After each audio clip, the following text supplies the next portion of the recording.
салом алейкум додатабони азиз, давом метавонем таҳлили саволҳои маркази тестира. Мо растем уҷа дар саволи 29 саволҳои кушода. Савол чӣ мега? Мега ки ба 4 литр омехтаи оксиди карбони двалента ва оксиди карбони 4валента, яъне омехта будаи омехта чӣ таркиб ёфтага? Ай оксиди карбони 4валента ва оксиди карбони двалента мега. Оксиди карбони двалента CO яъне ва оксиди карбони 4валента CO. Мега 4 литр дар аввал омехта буд. Омехтаи оксиди карбони 4валента, оксиди карбони двалента ва 4валента 4 литр оксиген илова карданд. Яъне дар ҳамиҳо оксиген таъсир карданд. Чанд литр? 4 литр дигар оксиген илова карданд. Ки дар иҷа CO қатъи ода реаксия намекунад. Амхаз реаксия намекунад. Ана CO ҷамъи ода реаксия мекунад. Дар иҷа чӣ ҳосил мешавад? COD. реаксия баробар мекунем. ДТ баробар шид. Тамом. Нигоҳ ки чӣ гап мешавад. Вақте мега 4 литр CO ва CO буд, ҳамида дар 4 литр дигар оксиген илова мекунад. Дар умум омехтаи мо 8 литр мешавад ку. Баробар ди 8 литр. Фаҳмидед чӣ хел?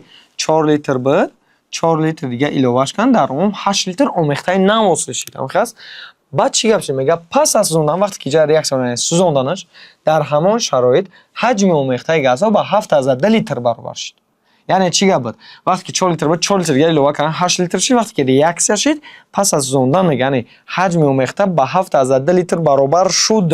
Чӣ маъно дорад? Яъне 8 литр буд, 7,2 литрда баробар шуд, яъне 7,2 литрш монд. чӣ байхи шид? Яъне 8 литр ба 7,2 литрш монд, барои ки вақте ки реаксия мекардам, мо гуфтам маънои реаксия кардан чӣ маъно дошт? Реаксия кардан маъно дорад ки кам мешава, яъне кам шудан, сарф мешава. яъне вақте ки мисол CO ва ода реаксия накард, чӣ хеле ки бир истод, сарф нашид, кам нашид, чӣ кор нашид?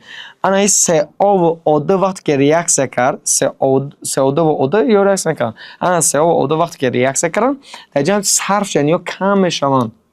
аз ҳисоби ки кам шид, 8 литр буд, 7,2 литрш монд, ба 7,2 литр баробар шид, яъне 0,8 литрш чикор кард? Реаксия кард. аз ҳисоби чӣ? аз ҳисоби CO ва ода. яъне боз CO2 ки ҳозир нигоҳ кунем. Хулоса чикор мекунем? дар ин омехтаи мо чӣ гап шид? dx гуфтем ку минуси dx, яъне сарф шид. минуси dx CO сарф шид дар ҷо. ҳамхас минуси x дигар аз оксиген сарф шид. ки дар натиҷа пеш аз ин саволо ки ман пеш аз ира гузаштам, саволи 28 буд, ҳамхел савол буд, не ки дар оҷа омехтаи CO ва ода буд. дар ҷо омехтаи мо CO2 ва CO дар оҷа CO ва ода буд. мега вақте ки реаксия карданд 8 литр оксиген боқӣ монд. дар оҷа ман просто баробар ди сазу реаксия кардагиш мерасам. 0,8 литр чӣ кард? реаксия кард. саз 0,8 мерасам. Лекин дар ҷо ман саз 0,8 намерасам. барои чӣ? барои ки дар ҷо вақте ки омехтаи нави газӣ ҳосил шид, нигоҳ ки 8 литр омехта ҳосил шуда ку 4 литр омехта буд, 4 литр дигарш илова карданд, 8 литр омехта шид. ай 8 литр вақте ки реаксия карданд, сӯзонданаш 7,2 литрш монд, аммо омехтара 7,2 литрш монд. фаҳмидед? омехтаи нав ҳосил шид. дар ҳамон дорони омехтаи нави мо бо чӣ ҳосил шид? бо як CO2 нав ҳосил шуд. яъне dx дигар аз ҳисоби чӣ ҳосил шид? аз ҳисоби CO2. яъне dx аз ҳисоби CO кам шид, 1x аз ҳисоби CO2 кам шид, dx дигар аз ҳисоби CO2 чӣ кард? ҳосил шид. ки баробар ди чӣ? 0,8 литр бигем чӣ кард? реаксия кард. хе тамом. минуси dx хати минуси x минуси 3x мешавад, яъне минуси 0,8 дар ҷо бигем 0,8x реаксия кард. кам шуд ё кам? кам шуд. плюси dx баробар ди минуси 0,8 дар чӣ? ай минуси 3x минус плюси dx бикунем чӣ гап мешавад? минуси x мешавад баробар ди минуси 0,8. хай ба минуси хисоб мешавад, чӣ мешавад? 0,8 худаш. 0,8. ина 0,8. яъне x мон биромад 0,8 литр. 0,8 литр чӣ? дар ки ҷое ки x мебинӣ, бардам ҷо 0,8 мерас. ин 0,8 литр ода, яъне амхе 0,8 литр чӣ биромад? ода. яъне дар пеш CO мо бояд чӣ бинависем? dx бинависем. амхас яъне d зарби x не дигар. ай ба ҷои x бояд чӣ бинависем? 0,8 бояд бинависем. зарби d ка 0,8 мекунем 1,6 литр. фаҳмидесен? 1,6 литр дигар чӣ биромад? CO. CO 1.6 لیتر. تمام. اکنون نگاه کنیم بچه. 1.6 لیتر CO که برآمده باشه، سوال چی میگه؟ حصه حجمی اکسید کربن دوالنته رو در آمیخته اوله معاینه کنیم. من حجمش یافتم اول. حجمش یافتم. انکه نوبت حصه حجمش میشه. یعنی 1.6 لیتر ما چند فایزه؟ X فایزه نمیدونیم. 100% مو چه از بده؟ کدام آمیخته میگه؟ در آمیخته چه که اوله؟ در آمیخته اوله میگه. یعنی اول در چند لیتر بود؟ 4 لیتر. 4 لیتر آمیخته ما 100%. اینجا من X هم میابم که در اینجا جوابش میبره چند؟ 40. 40% چی برآمد؟ CO. اگر 40% مون در آمیخته ما 40% مون CO باشه، 60% دیگه مون چه؟ CO ده. درش بریم. سوالی C. میگه با آمیخته با 10 لیتر آمیخته اکسید کربن دوالنته و اکسید کربن چهارلنته بنویسیم. آمیخته. گوش کنین. آمیخته. میگه آمیخته عبارت از CO، یعنی اکسید کربن دوالنته و اکسید کربن چهارلنته، نه CO2 و چی؟ CO. میگه همیاده اکسیژن رو کنه، نه با اکسیژن ریاکشن میبرشونه. CO2 ریاکشن نمیکنه کو. CO ریاکشن میکنه، CO2 رو حاصل میکنه. درش میریم. 10 لیتر آمیخته 6 لیتر اکسیژن اضافه کنه. میگه چند لیتر؟ 6 لیتر اکسیژن اضافه کنه که در نتیجه 16 لیتر آمیخته نو حاصل میشه. و یعنی 10 لیتر بود 6 لیتر دیگه اضافه کردن اون آمیخته نو 16 لیتر میشه. نه که وقتی که اینجا ریاکشن میشه پس اون در همون شرایط آمیخته 14 و از 5 لیتر برابر شد. میگه 14 و از 5 لیتر در برابر شد. چنده؟ 14 و از 5 لیتر در برابر شد. فهمو؟ یعنی 16 لیتر بود 14 از لیتر برابر شد موندش هم قدرش مون 16 لیتر. значит 1 از 5 لیتر دیگه شکر 1 شکر. همینجا ما معادله کرده کار میکنیم. چه معادله کرده کار میکنیم؟ این مثال CO چند قدر 1 شکر دیگه؟ dx هم خاص مینوس dx اجرا رفته دیگه مینوس x اجرا رفته دیگه پلوس dx حساب اس CO2 با حاصل شگه. فهمیدی نه؟ برابر دی 1 از 5 1 سکرگی باید بنویسیم. خب بیا خیلی مینوس dx با پلوس dx اختصار میشه. مینوس x برابر دی مینوس 1 از 5. خیلی خلاصه با مینوس ها اختصار میشه نه. x برابر دی 1 از 5 میشه. در جایی که x میبینی بردم جا چم نیست 1 از 5 نیست. یعنی 2 ضرب x. خب سه پرسیزه که میگه ایسا حجمی اکسید کربن دوالنته رو دارم احتمال. یعنی سه را با پرسیزه برام قد 2 ضرب x میکنیم. یعنی 1.5 ضرب چند میکنیم 2 میکنیم. 3 لیتر چی برآمد؟ CO. در آمیخته ما اگر 10 لیتر باشه 3 لیتر مون CO باشه از 7 لیتر دیگه مون چه؟ CO2. هم خیلی آمیخته کو. سه حجمی شخه میگه بیا خیلی جا CO2 در کمون نیست. 3 لیتر ما X فایز نمیدونیم چند فایزه.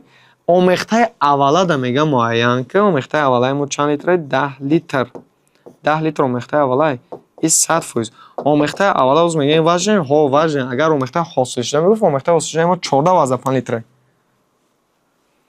بعد اینجا ضرب تقسیم میکنین جوابش هم میشه C. C فایز. C فایز چی بوده؟ CO. اگر C فایزش CO باشه значит 70% دیگه مون چه؟ CO ده. فهمو؟ این مثال سوالی 31 اینجا هم همین خیلی رنگ هم مسئله کار میکنی. سوالی 31 رنگ همین سوالی 30 رنگ سوالی 29 کار میکنی. خیلی مدل کرده کار میکنی. حجم CO مبرویه. اینجا مثال نگاه کنید. اینجا ما یافتم CO حجمش 30%. چند فایز دیگه مون CO ده؟ 70% دیگه مون CO ده. با رنگ همین کار میکنیم پس اینجا رقمش واسه نکم در آخر چی میگه؟ اکسید کربن چهارلنته رو معاینه میگه. تا اول CO رو میوی رنگ نیم خیلی کار کردگی مار. CO رو میوی امسال CO مون چند فایز؟ 30%. ای 100 میز میکنی значит 70% دیگه مون چه؟ CO ده. رنگ هم سوال میگیری سوال 31 مون چیکار میکنیم؟ کار میکنیم. درش میریم. سوال 32. بعد تاثیر 12 مول کلسیم و 11 مول فسفر. کلسی جمع چی؟ فسفر. در نتیجه چوز میکنه؟ کلسی در جای 6 پلوس 10 فسفر مینوس 3. значит کلسی 3 پدوس میکنه. ریاکسیون برابر میکنیم. کلسی 3 تا فسفر تا برابر شد. میگه بعد تاثیر 12 مول کلسی چند مول 12 مول و 11 مول فسفر چند گرم اهمیت نمیده چند مول دیگه نه که در آخر چی میپرسه؟ گرم میپرسه. چند گرم ماده سوده باقی میموند. فهمیدین؟ چند گرم. تمام. اگه نگاه کنیم ما در صدا باقی میموند، باقی مون چه میفهمیم؟ مثال تر اگر کلسیم و فسفر تیان وقتی که ریاکسیون میبرن در همینجا ممکن که کلسیم و فسفر چه کنن باقی مونن. برای چی؟ برای که یک چه اگر برزیاد گیرن، مثال کلسیش اگر روز بیاد اینجا میفهمیم چه کدامش برزیاده. از کار میکنیم. وقتی که مثال فسفر بسیاری بد باشه کو بسیاری بد باشه. همین کلسیم خالی فسفر ریاکسیون میکنه، کلسیم پانی بود میشه، فسفر یه مقدارش میمونه. ریاکسیون کردن چی ماندوش؟ معنیش که صرف شدن کم شدن بودن. وقتی که کلسیم و فسفر ریاکسیون میکنه، مثال تو پرسر که شکر چای دای مثال در درون یک بکل شکر مثال 5 کیلو شکر در یک بکل چای 5 کیلو شکر میاندازی. اونجا تا وقت میگه که شکر او چای یک بکل چای ته 5 کیلو شکر حل کردن نمیتونه. یعنی شکر چیکار که زیادی میمونه. هم خاص یعنی در همینجا هم انا اون پرسه چند گرم ماده استفاده بکنه امید تایید کدامش باقی مونه و چند گرم. انا ماده در کار اول که من بفهم که در همینجا کلسیش باقی مونه که فسفر کدامش باقی مونه همونش که زیاد باشه. چه که چای شکر مثال تو اومدم کو همونش مثال شکر بسیار بر من خیلی زیادی کرد. انا که نگاه کنم میفهمم که کدامش زیادیه. این خنه که دوزای زیاد ازش نه تقسیم میکنی. اگر 12 مول باشد مول تگش مول 3 مول مول تگش مول 2 مول. 12 تقسیم 3 میکنیم 4 میبرویم. 11 تقسیم 2 میکنیم 5 از 10 5 میبرویم. کدامش بسیار اومد؟ فسفر. значит که فسفر چیه؟ برزیاده. فسفر بسیاری بده در همینجا زیوتی کدستای. فهمیدین نه؟ فسفر چی میکنه؟ زیوتی میکنه. انا میره ما باید بفهمم که چند گرمش زیوتی میکنه. فهمیدین نه؟ تمام. ما اونجا گفتم که فسفر باقی میمونه. برای چی؟ برای که فسفر کلانتر اومد. سر از داتورش x میمونم. میگیریم کار میکنم یعنی x برابر x با 3 ضرب 3 پوینت میره 12 ضرب 2. 12 ضرب چند؟ خیلی با اقسام میشه 3 با 12 چورتگی چو کرده 8 یعنی 8 مول فسفر ریاکسیا کرد. این ما ریاکسیا گفتیم که چه از خورترین ریاکسیا کردگیش گفتیم یعنی 11 مول فسفر نه 11 مول فسفر 8 مول فسفرش ریاکسیا میکرده. برام که چند مول 11 مول بد 11 مول اهمیت 11 مول بد 8 مولش ریاکسیا کرد 3 مول فسفر انا ایجاده چوکر باقی مون. فهمیدین چند مولش 3 مولش یکی ما را میگه که چند گرم بوده است. بسیار دو طالبان میرفتن مرکز تحصیل برآوردن طوری کار کردن 3 مول برآوردن بعد در جوابها در اونجا چاکنجای خیلی جمعیت در اونجا نوشتن که 3 در اینجا چه خطایی این 3 مول ما را میگه چند گرم. значит باید چیکار کنی همین 3 مول با گرم بگردانی. روی فرمول m برابر نیو ضرب mr. نیو چنده 3 ضرب mr فاصله چنده 31 3 کر 31 میکنیم 93 یعنی مسای همین فاصله چنده 93 جوابش چند 93 گرم مونده فاصله یعنی مونده سودا باقی مونده 3 مولش با 93 گرم مونده یا که میگه 3 مول x گرم 1 مول 31 گرم با همون جواب 93 میشه.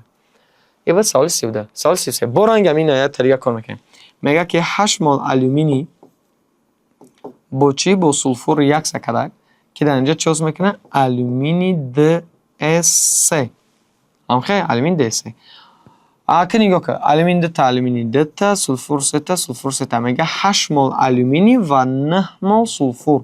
وقتی که ریاکسیا کرد ما شما گفتیم وقتی که باقی مون بگه значит که در اینجا یک بسیار بار گرفتگی که همش ریاکسیا نکردای. فهمیدین نه؟ یا همش ریاکسیا کرده بود چه طریقش یک مقدارش مونده انا اون میگه بیا چند قای کدامش و چند قش باقی مونده. چه میبینیم ایروی بالاگیاش نگاه نکه تقسیم میکنیم اول فهم که کدامش زیاد ببره 8 تقسیم 2 میکنیم 4 9 تقسیم 3 میکنیم چند 3 کدامش بسیار بده چی آلومینی در اینجا برزیادی بعد گرفتیم زیادی کده مقدارش انا میگه بیا چند گرم زیادی کده یعنی باقی مونده x میبینیم سازو کار میکنیم x برابر 2 ضرب 9 میشه تقسیم چند 3 خاص 3 با 9 اقسامش از 3 تگی 3 کرده 6 مول اینا ما ریاکسیا یافتم 6 مول آلومینی زن چیکار کرده ریاکسیا کرده 6 مول آلومینی ریاکسیا کرده این باقی مونده نه ریاکسیا کرده که ما ریاکسیا یافتمش در عموم چند مول بود 8 مول بود 6 мол нمیخواید در وقتی که کنم بگین خودتون قطع خودتون که همین مول اینجا گرم نیست 8 مول بود 6 مولش یک سکر 2 مول алюминий باقی ماند 2 مول یکی ما را چی پرسیده چند گرم значит روی فرم نیو یعنی m برابر نیو ضرب mr اگر مساشه بیوی یعنی چند مول ایده اینجا 2 مول است چند mr алюминий 27 گرم است 27 کرده میکنم 54 گرم موده صورت چه میکنه باقی میمونه یا که روی گفتم که 2 مول x گرم 1 مول 27 گرم با اون 54 گرم این بعد سوالی 33 ماش فهمو بچه همین گلان شما یکم کار چه میکنیم این سوال رنگی سوالی با این 32 و 33 رنگی سوال 34 پروسه که یک سر منویسی نه با مگنی و اکسیژن میگیره یک سر منویسونی مگنی او میشود د گفته 8 مول مگنی و 7 مول اکسیژن میگه چند گرم در استفاده کنم میگه رنگ همجا تقسیم میکنیم اول خردترینش میابیم خردترینش میابیم این چون میبره 7 زنش که اکسیژن چیکار میکنه باقی میمونه میگه x میمونی 3 از ضرب تقسیم میکنیم میویشم چند میبره 4 میبره یعنی 7 مول 4 مولش یک سکرگه 3 مول دیگه یک سکرگه نیست اما 3 مول چه میکنیم با گرم میگردونی 3 کره 32 میکنیم از 32 96 میبره فهمو جواب 96 یک کار کن ختم میگه سوال 33 بگیم سوال 35 میگه معادله ترموشیمیایی سوزش آلومینی اما خیلی ریاکسش آوردگی نمیشه ریاکسش آوردگی دستن خیلی یه بار دیگه بنویسیمش 4 تا آلومینی 3 تا O2 2 تا آلومینی DO3 بعد پلوسی 3180 کیلوجول گرمی گفتگه یعنی پلوسی قوی هم خاص این مقدار گرمی نشوتیه میگه معادله ترموشیمیایی سوزش آلومینی چی است هنگام نگاه چی میگه هنگام سوختن 54 گرم آلومینی چند کیلوجول گرمی خورد میشه درسته نه کیلوجول گرمی خورد یعنی اون مقدار گرمی افکت پلس قو تو همین دوستانه 54 گرم آلومینی چند کیلوجول گرمی خورد میشه یا روی جمله بفهم تو دمجا قینده مثال یک چی تو دتار آلومینی 54 نویسه میتونی در تگش 108 نویسنده میتونی برای چی برای که 27 کرد 108 یعنی نویسنده میتونی پروسه کی نمیدونی که همین 3180 کیلوجول اما در بالای خوب نیست که در پایانش اینه حتما در پایانش می‌نویسیم برای چی برای که سوال خودش گفته سه هنگام استفاده 54 گرمی چقدر گرمی خود میشه دیدی در یک همواری گفته اپو در یک چیز هر چه در بالا می‌نویسیم یا که خیلی همین مقدار گرمی خارج شد میگه چقدر گرمی خارج میشه خارج شد این همه وقت بالا را در نظر داره یعنی چند کیلوجول گرمی خارج شده همین گرمی خارج شده که جو مثلا در بالا گفتیم اما را پرسیس ایکس بالا کی بعد بگه که پایان می‌نویسیم مثلا چی بگه که پایان ایکس می‌نویسیم بگه که چند کیلوجول مثلا افکت گرمی شما که افکت گرمی پایانه گرمی خارج شده یا که گرمی گرفتن یگون چه بالا افکت گرمی پایانه تمام میگیری کارش میکنی پروسه مثلا خود ایده جرکس شوارگی تو پروسه 54 نسی است راش نسی ایکس میمونی کار میکنی اینا 54 باید سرش د تگی حساب میشه د پایان میره یعنی 3180 تقسیم 2 میکنیم فهمو تقسیم 2 میکنیم چه میشه 1640 نه جواب فهمو نه باید تدیه کنیم معادله ترموشیمیایی سوزش متان هم خیلی میگن مثلا سوزش آوردگی هنگام سوختن 32 گرم متان بیا بار دیگه خیلی عکسش بنویسیم نه نگاه کنید CO2 پلوسی د H2O پلوسی قو یعنی افکت یعنی مقدار گرمی خورشیده شه اگه سال تا عقل میگه که در طور متان 32 گرم نسیم ماسه متان میدن 16 تمام چند کیلوجول گرمی خورد میشه تو باید x دبل اون دا پایین این دتاچ نمیره هر میسونم گرمی خارج شده بگه هم وقت بالا رو نداره که همونجا پرسیس x یا که روی جمله 32 گرم متان چند کیلوجول گرمی خورد تا افکت گرمی نگه پایین نگه x یعنی هر 90 درجه پایین میبریم تمام اینجا هم میگیری چون که کار میکنی x برابر 16 با 32 تگی قسم میشه 2 ضرب 890 یعنی 2 ضرب 890 که چند میبرویم انا 8 کرده 16 17 یعنی 1780 کیلوجول گرمی سوالی 37 در نتیجه سوختن 20 گرم پروپان انا این جمله نگاه چی میگه در نتیجه سوختن 22 گرم پروپان 1110 کیلوجول گرمی خورد میشه دیدن چی میگه نه عکسش آوردگی باید برگم نسیمش کربن 3 گیرگین 8 پلوس O2 5 تا خلاصه این سوزش های ارگانیکیه بچه CO2 و H جا خطا میسونیم CO2 و H2O любой سوزش ده CO2 و H2O میشه 3 4 خیلی جا برابر کرده خودش بعد پیلوسی یعنی گرمی هم مقدار خارج میشه پیلوس خوب جا آوردگی خودش میگه افکت گرمی ریاکسه رو معین کنید دیدن افکت گرمی ما گفتیم افکت گرمی پایانه کو آن را پرسش ای یعنی که این جمله هنگام سوختن 22 گرم پروپان 1110 کیلوجول گرمی خارج میشه دیدن اگر می خیر 1110 کیلوجول افکت گرمی شه بعد پرومن نسیمش یکی گرمی خارج شد ما گفتم که جای بالا افکت گرمی کی جای پایان یعنی این پایانه x گفته پرسش ای ماسه پروپان چنده 44 x هم میایم این با x میشه د تگی د ضرب چه میشه 1110 برابر 10220 میشه 10220 یه به سال 38 هم با رنگ همی این رو یک سر منویسی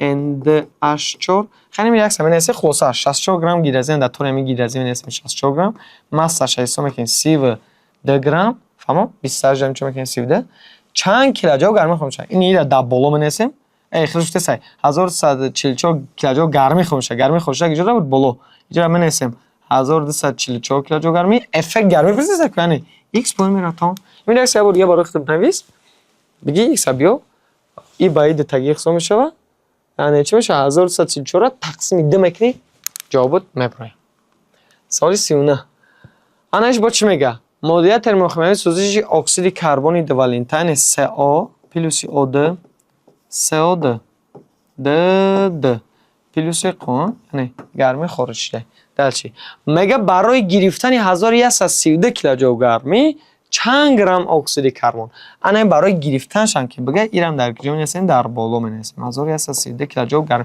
میگه برای خارج شده که گرفتن گرمی یعنی بالا دادن زده یا که رو جمله نگاه کن برای گرفتن 1132 کیلوجول گرمی چند گرم اکسید کربن دوالنتین رو گرفتن لازم است تمام تگش من چند میشه 12 جمع 16 میکنیم 28 کرده 56 گرم انا این با 566 دیگه جونیستیم در پایان می‌نویسیم 566 تگلام دیدم جا اقبال بگیره که 1132 دیگه جای در بالا حتما نوشته میشه در پایان نه حتما در بالا برای که گرمی گرفتن یا که همین افکت گرمی گفت خیلی در پایان نوشته میشه یکی دیگه جونیستیم در بالا انا که چیکار میکنیم x هم میایم x برابر این باید تگی اختصار میشه بله تگی اختصار شد 2 کره 56 میکنیم 112 گرم اکسید کربنی دوالنتین گرفتن در کودای تمام داشی سال 40 مدیریت ترمومتر سوزش گیدروژن چون است ایرم هم خیلی با من سخنه باید بریا کنم H2 جمع O2 H2O د پلوس قون افکت گرمی میگه برای گرفتن 1144 کیلوجول گرمی برای گرفتن 1144 کیلوجول گرمی چقدر گیدروژن رسوندن لازم است x گرم ماسه گیدروژن خرشگاه 1 کرده 2 کرده 4 گرم گیدروژن انا این 570 که اومده در حتما در پایان می‌نویسیم فهمیدی نه برای گرفتن که باشه در بالا هم وقت در چی اینو باید چیکار میکنیم اختصار میکنیم با د تگی اختصار میشوند 2 کره 4 میکنیم 8 یعنی x برابر 4 کرده چند 8 گرم گیدروژن لازم داریم چند گرم 8 گرم این به سال 41 انا که نگاه کنید سال 41 این سالی بگم که از این موضوع گرمی مقدار گرمی خارج شونده یا اگزوترمی اندوترمی کمتر مسئله اینتراکشن نگاه کنیم بچه خیلی قین نیست که باید اونجا هنگام پورا سوختن 1 مول فسفر 760 کیلوجول گرمی خارج میشود یعنی فسفر سوزاندیم 1 مول فسفر سوزاندیم 760 کیلوجول گرمی خارج یعنی ریاکس همین اسم چی میشه PdO5 پلوس قون یعنی گرمی خارج میشه ریاکس برابر میکنیم در اینجا تا اکسیژن دمنسیم 10 تا اکسیژن شکوجرم 5 کرده 10 4 تا فسفر برابر شد هنگام پروسستن 1 مول فسفر میگه 1 مول فسفر 760 کیلوجول گرمی خارج شد این بعد یکم جملهش دیم جمله‌ش هم میخونیم چی میگه. اگر هنگام سوختن فسفر باید بورگه میگه بسان، یعنی هنگام سوختن فسفر یا بورگه می نیستیم، پرابلم نیست. پلیس خوب برابر میکنیم 5 4 10. اگر هنگام سوختن فسفر 213 گرم اکسید فسفر 5 والنته حاصل شود، چند کیلوجول گرمی خورش میشد؟ مثلا اول از بعد میگه که چه مرا کیلوجول گرمی خورشیدگی شد دودگیه باید بورگه پرسیسه. این یعنی اینجاش کمتر شرط مسئله دیگه شید. این در یک هنگام سوختن 1 مول فسفر ده 760 کیلوجول گرمی خورشید. انا که در جمع مول فسفر دودگی نیست. یعنی که گفته که فسفر یا بورگه بسونی نه همین مقدار نه، مقصد بورگه فسفر زون که 313 گرم پدو 5 انا اینجا چه میگه بیو چقدر گرمی خورش دیگه.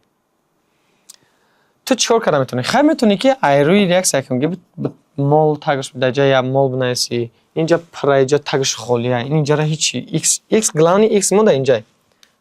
هم خاص این مثال تغییر تماسش رو گفتم میتونی 2 ضرب 142 گفته. لیکن تغییر چه می‌نویسی؟ نیموز x основной مون اینجا این x بیو تام کردال میشه. لیکن در اینجا این تاگش خالیه. نیست چی؟ مقصد گرمی خورشیدش پرسیسه x موندگیم تاگش اف گرمی شده دیگه نیست. یا که در اینجا بو نگیره 760 پونیم نیست. این خطا میشه. اینم گرمی خورشیده.